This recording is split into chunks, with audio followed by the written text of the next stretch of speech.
just connecting with some people to get some of their thoughts. So our guests are arriving. Mm-hmm. Shall I start sharing, screen sharing? Or? Go ahead, Kate. Yeah. Okay, hang on. So Tina, I'll just let you know, I told Kate about the hand up tool. Right. Maybe let people that are here know. If you have something that you want to raise in voice, if you'd like to make a comment or raise a question by voice, if you put your hand up, I can remotely give you permission to use your microphone and share your voice with the group. Can you see my screen now? I can. Okay. Okay.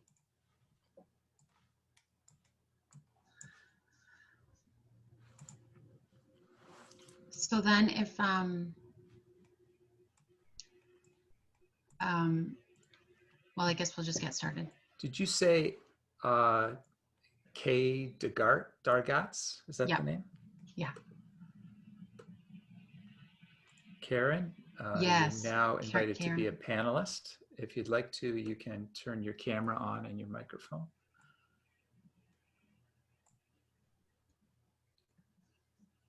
Can you invite Brandon as well? Brandon? And Brianne? Brianne?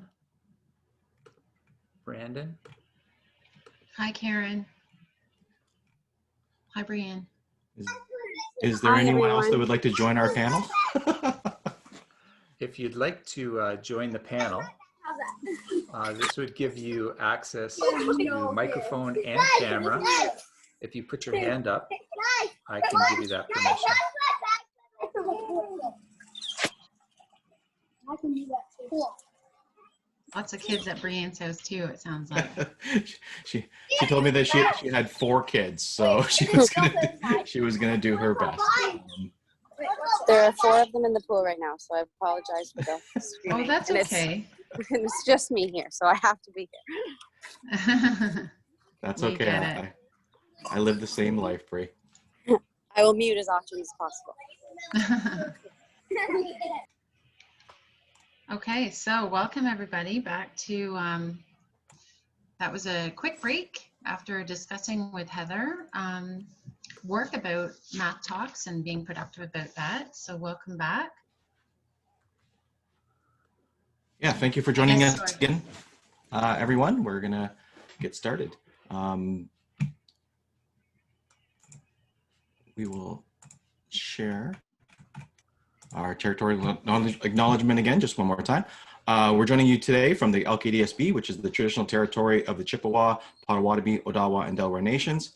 If you're joining us from another location, you're encouraged to recognize the nations whose traditional territory you share today. These nations agreed through their ancestral languages to the mutual sharing of the land with obligations and responsibilities to the environment.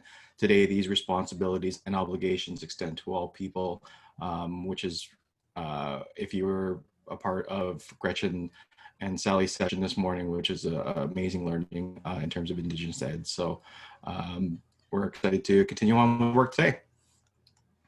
Thanks, Teen.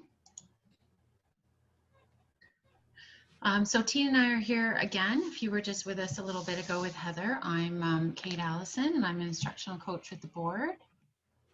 And I'm Teen to go.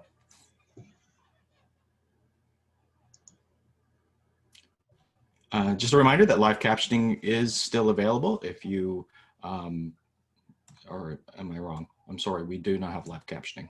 Let's skip that. Skip.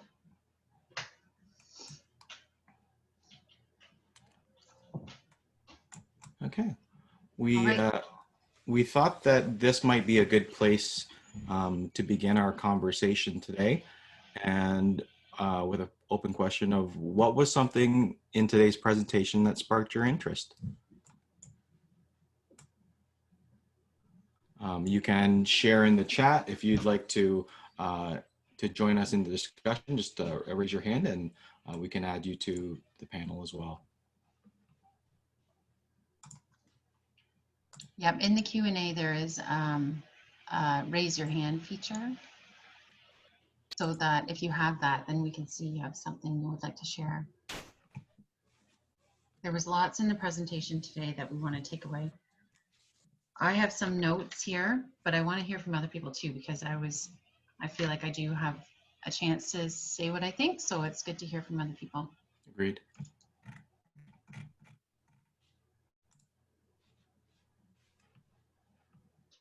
Yeah, Jana's here saying the connection she made about the 5 practices to the continuum and that anticipating is so important,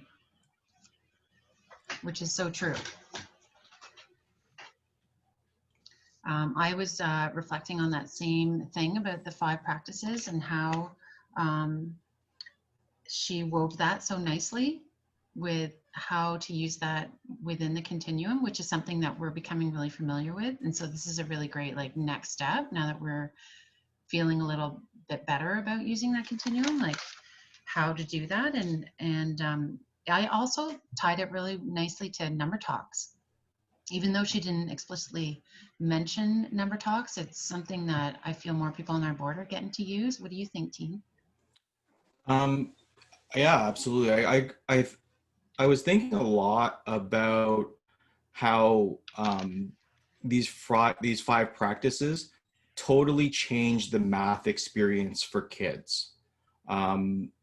When you talk to people and if they have a negative view of math or a negative perception of math, it always kind of goes back to they had a bad experience, right? They had a traumatic experience at some point along their educational path that made them not like math. And oftentimes like that comes from like being confused, or it comes from feeling that their way was valued, or that because they weren't fast at it, they weren't very good at it. And how when we build these 5 practices into our practices in the classroom, it totally changes that experience for kids. And so now their ideas, even if they are preconceptions or early conceptions of something, they're of value because now another student can add on to their idea, or that their idea was the springboard from which a whole bunch of other conversation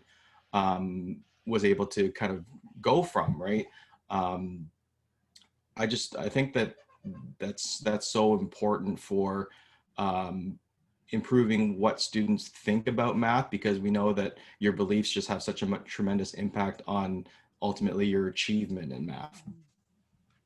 Mm-hmm.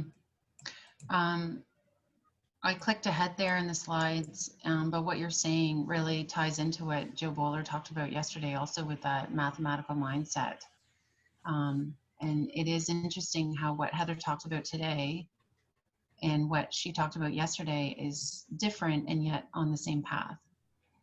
I wonder what other people on our panel are thinking, like Brandon or Brianne or Karen or Stacy. If you guys have any thoughts about that kind of thing. So I was just thinking about anticipation, where we were looking at where kids might go with it, and being a more intermediate, high junior level teacher, I sometimes have to figure out what some of the answers might be. But one, like if I'm doing a number talk or something else, I always kind of enjoy my reaction to what they figure out.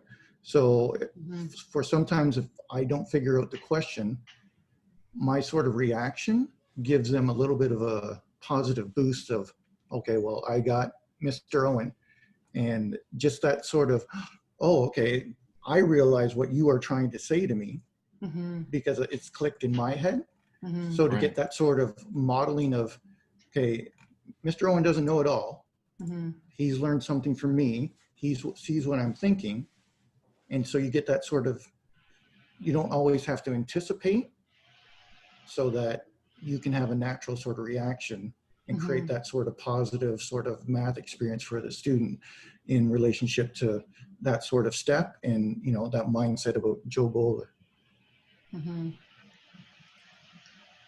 And yeah, I totally agree with what you're saying, Brandon. And I really like how, and I think what you're saying also highlights how difficult anticipating is that anticipating student thinking is really, really challenging.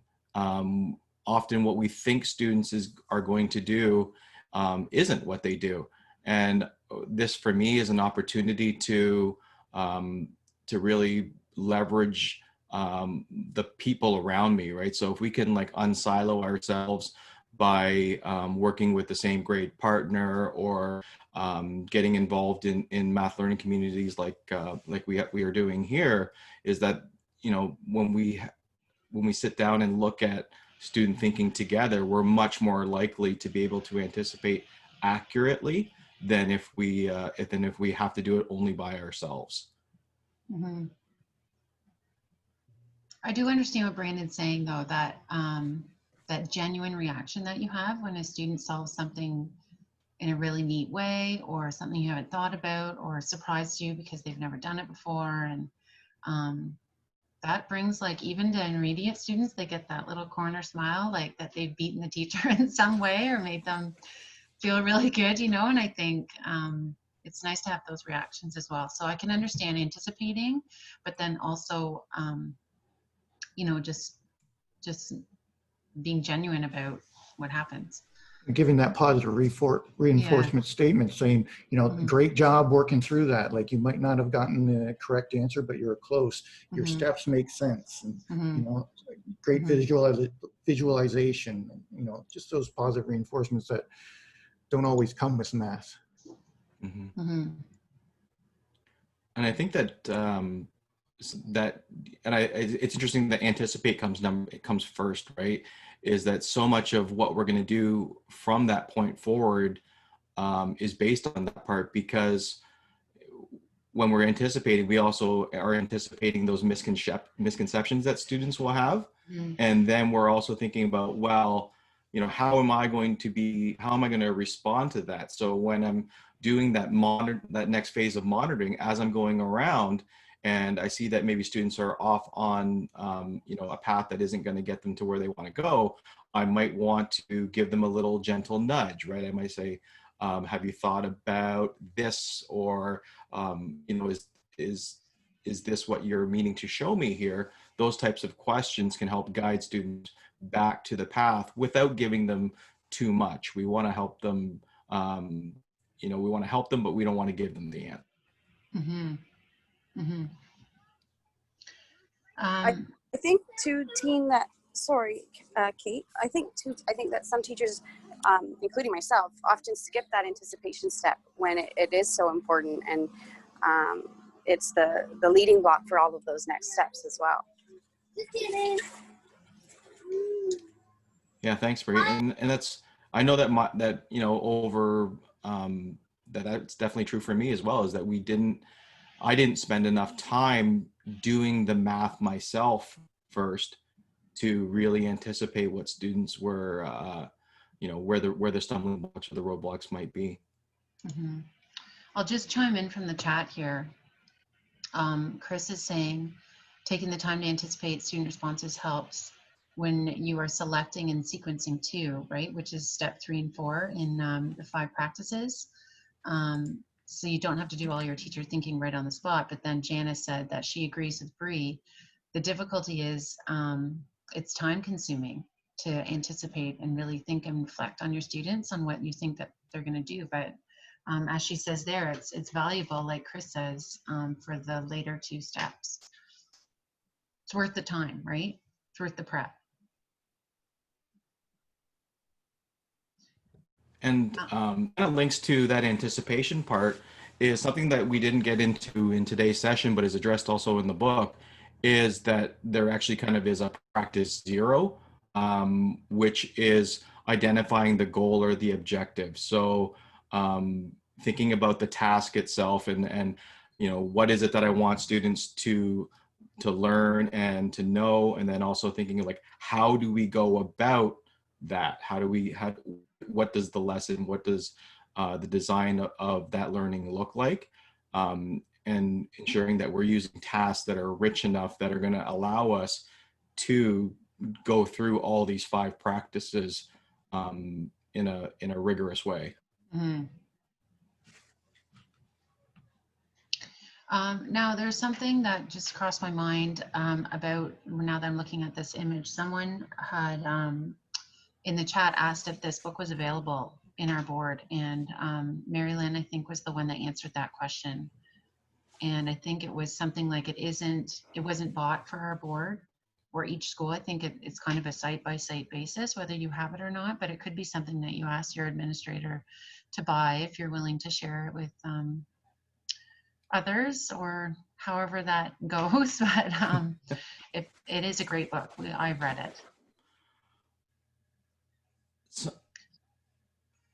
we did this in our large group, but we thought, Kate and I thought that it would still be of value to think about here, maybe in our smaller group, is of the 5 practices, you might feel comfortable sharing something that you think you're doing well, or something that you want to improve on, because this is going to help kind of inform us in terms of where we could also provide some additional support.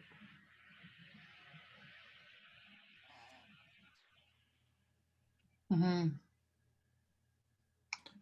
When I reflect on my practice, that third practice of selecting, and I noticed that they highlighted there as a crucial step, was I know that that I struggled with that part. In the effort to try to value everybody's solution and to encourage that sharing, like we would do things like gallery walks, and I don't know if what I did was as targeted as I needed to be now that I look at this framework. And when Heather's sharing, like, we really should be looking at only 2 to 3 samples that are carefully selected, and then making sure that I'm linking those examples together. And I think that that's a place where I would have loved to have this information and be able to go into it more deeply. You know what, I was thinking about that too, especially because it's highlighted their crucial step. It was nice to hear, Heather, on how you would do that, because someone asked in the chat about how you know what strategies are best to share and talk about. And I think that's where you do a little bit of work in the anticipating section. And in that image she shared of the continuum, where she had the initials of all of her students, and then asked us, what would we share and where we think should go next. That's where you're spending a lot of your time, so that you're looking for those strategies within your students, and those are the ones that you're highlighting. And I thought that was a really great approach. And that she said, and it's not always that specific strategy. You might want to look at the key idea that that is within, right? And you're looking for most of your students. Yeah.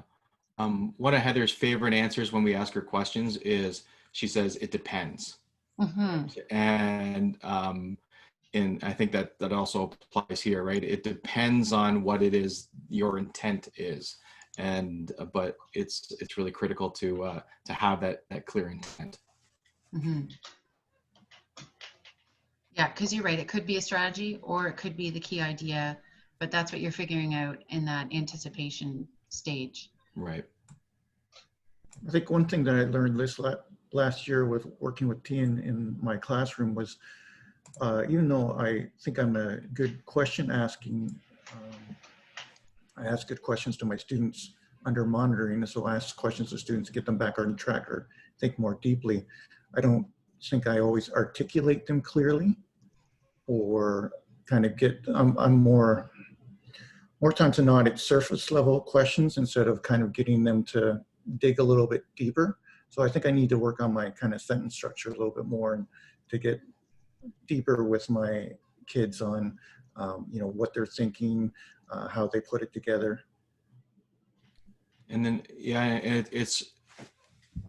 we're able to do that together, right? So I think that just goes back to the idea of, the more heads we can put together on something, the more clear we can both be. Is that, if I ask a question to you and it doesn't make any sense, then it's certainly not going to make any sense to students. So, that collaboration is really helpful. We have a question from the chat.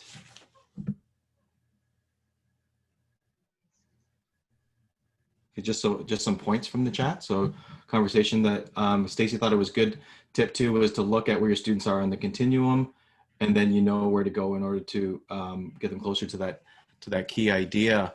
I thought that Heather did a really good job of weaving something that we're familiar with in our board with the continua, and then showing how that we could take something like the continua and apply those 5 practices directly on top of them. I'll just move ahead here. She showed this template in there. And this is one of the ones how she was tracking, a way to track your students. So this is, it's not the same as the one that she showed with the continua with the student initials on it, which was helpful too, but this is one way she thought would be good to see where people are at. I think that even if we pause there for a minute, is that one of the things that we're always kind of thinking about in our math and our assessment is, are we triangulating that data, right? So like, here's some really important assessment as learning or formative assessment that we can take here, and then we can start doing what Heather talked about, is like, where to next, or is the class close enough here that we can tackle this moving into a new strategy together, or would it be better off to be working in small groups, or what students could we be working more into, maybe if we're providing some intervention with those students. Mm-hmm. Yeah. Good points. Because someone did ask about sort of a guided math session, and she said it's still really important. Yes, you can do that with a small group, as you were just mentioning, but then also that larger group discussion is so important too. And that's where some of those talk moves that she was that were coming at the end of the presentation there would be really great, because I think sometimes in, say, a number talk, sometimes the strategy is so far over some of the kids that they can't grab onto it. And Heather would say, like, get in on that, right? And so then having them use those talk moves can really help them, like revoicing and rephrasing and reasoning and elaborating. It makes them, get them in on that, as she would say. Yeah. Well, and like, that's the whole point of sharing, right? Is that we're sharing so that we can open up that thinking or open up that strategy to more students. That's the value in doing that sharing.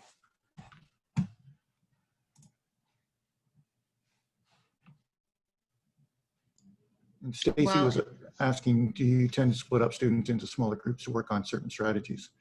I think I'll use Heather's, it depends, I think. Good answer. I agree, Brandon. Yeah. In her sessions, Heather talks about when do we, it's kind of a professional judgment thing, but it's also some students are okay with challenge, comfort, challenge, comfort. Some students need, challenge, comfort, comfort, comfort, challenge. And that's where, where we know our students best, and we can make those decisions based on our knowledge of them. So basically it's kind of like just having that balance between the two, probably, right? Right. And it really is it depends. What ends up happening in terms of strategies is that if we provide students with a strategy too early, then they don't really understand it. They're kind of just applying another procedure to it. And that can be, maybe a little harmful in the long term.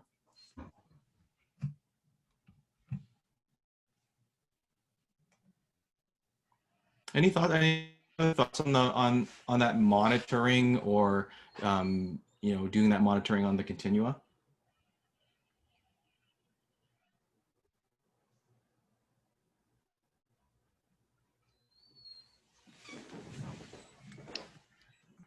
Yeah, Jana is sharing in here, just knowing your learner, right? Knowing who needs what at what time. That's the biggest part of our job, I think, sometimes. Not filling in the gaps, right? Yeah, maybe one one of my favorite terms, I guess, me and Kate have talked about is like that idea of like responsive teaching, right?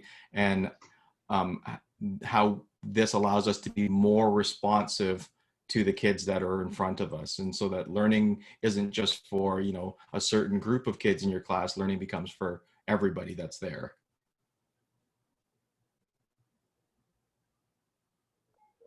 I think we have to take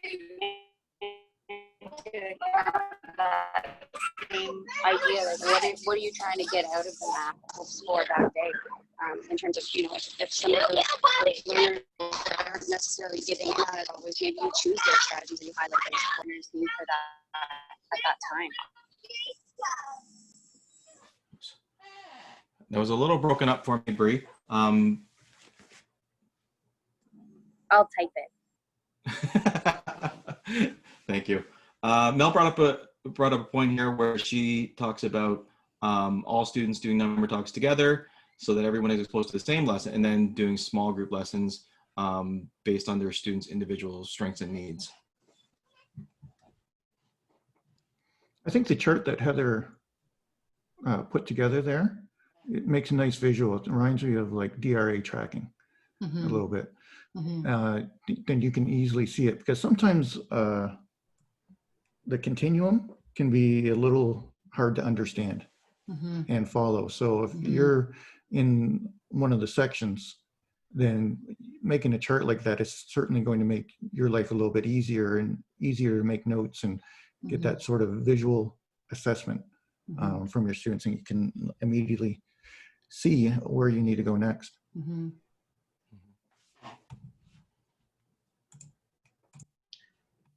Yep, and you know what, you can make this chart. Well, this is obviously not super hard to make, but we could send it to anybody who wants it.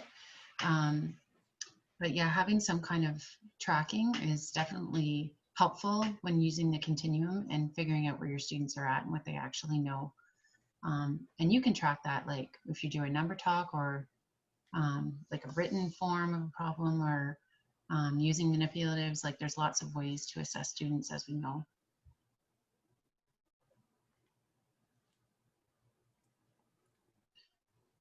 Sorry, my screen, I stopped sharing because I got kicked out.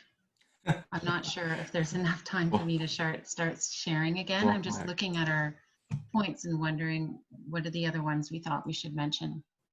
I think at this point, we'll just help maybe facilitate if you want to dig into the 5 practices or talk moves, where are some places that you could maybe get started. I'll post a link in the chat here. Peg Smith is one of the co-authors of the 5 practices, and she recently did a really great podcast. She was a guest on the Making Math Moments Matter podcast. So if you're looking to get sort of a more in-depth overview of the 5 practices, you can take a listen to that, as well as if you're looking at digging into talk moves. Talk moves is available. We don't know if it's available in every school, but it is available on Amazon. So maybe if you're a little bit persuasive, you can talk your administrator into maybe doing a book study or buying a few copies for your school.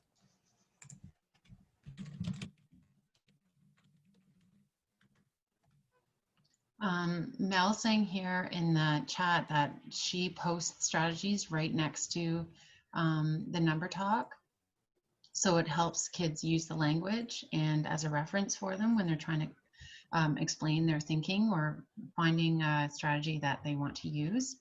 I have seen that in a few classrooms, so I think that's a good one that teachers have sort of come up with on their own, and it's very useful. Yeah, I thought that in Heather's presentation today, she talked about kind of like layering in the language of the math in that monitoring phase, so that when you come back later and you're asking students to share, then they have the terms to use at that point. And then it's also just kind of a part of our curriculum is we do need to explicitly teach students the terminology for the math that they're doing. I think one of the biggest points that I took away from this, I'm just looking at the time for a sec, is that she talked a lot about how both of these resources were adding student voice into the classroom and making that the center of it, and having them make the connections themselves versus us, which I think is the real shift in mathematic thinking these days. And I think that's something that a lot of us have sort of really tried to get better at doing, and it's not something that happens overnight. And it's kind of like what Mary Lynn is saying in the chat there, like maybe just dig into 1 or 2 practices first, or a few talk moves, right? And get your feet wet. And then like anything, you just gradually get better, get more, want more, and then your practice begins to shift. And I think that's all great.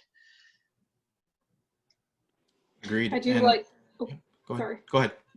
I do like what she's saying, and I think that Joe Bowler said kind of the same thing, was that having the students kind of kickstarting those talks so that it allows them more to take charge of their own learning, and it excites them, I think, to you know, take responsibility of their own learning almost, instead of relying on the teacher. And so I think, yeah, it just helps them to get a better understanding when they're listening to everybody else, like their fellow students. It opens it up a lot more and makes it easier maybe to understand coming from their fellow students. Absolutely. Well, and you know, our priorities are not just student achievement, but also student wellness, right? Those two things are really interwoven, and this work really helps to not only improve the math, but it makes for students that are going to be more confident and resilient.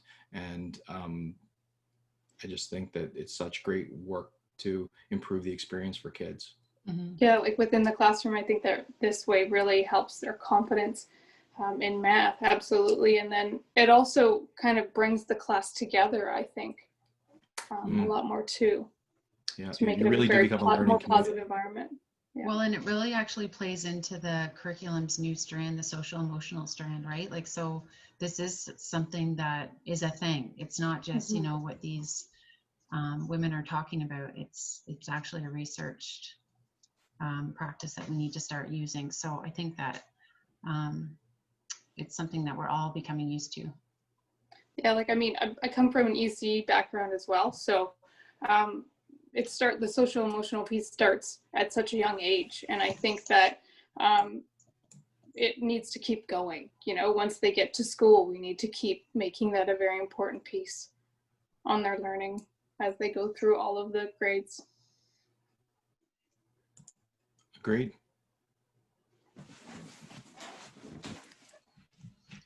So looking at the time, I think we are, we're going to start wrapping up. If there isn't anything left in the chat or any questions that you'd like us to address as a group, I think we will leave it there for today. Thank you to everybody who has come in and engaged in the conversation and just being part of doing great work for kids. We really appreciate you joining us. Thanks, everybody. Thanks for coming. Great discussion. Okay.